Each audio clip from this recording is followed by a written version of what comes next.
Hello everyone, మామిడికాయ పప్పుచారు చేసేటప్పుడు ఈ చిన్న చిన్న టిప్స్ అనేవి పాటించండి. మామిడికాయ ముక్కలు ముక్కలుగా మనకి టేస్టీగా కావాలనుకుంటే ముందు పప్పు పెట్టుకుని పప్పు కడిగేసి దాంట్లోనే ఒక గిన్నెలో అనేది మనం మామిడికాయల్ని పెద్ద పెద్ద ముక్కలుగా కోసుకుని పచ్చిమిరపకాయ చీరికలు చేరుకుని విడిగా దీంట్లోనే కుక్కర్లోనే పెట్టాలి.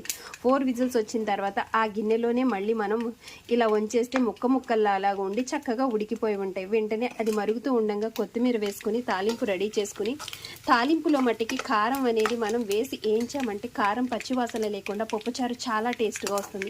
తాలింపు వేసిన వెంటనే దీనిపైన కొద్దిగా నెయ్యి వేసామంటే ఇంకా మంచి గుమగుమలాడే టేస్ట్ మన సొంతం అవుతుంది.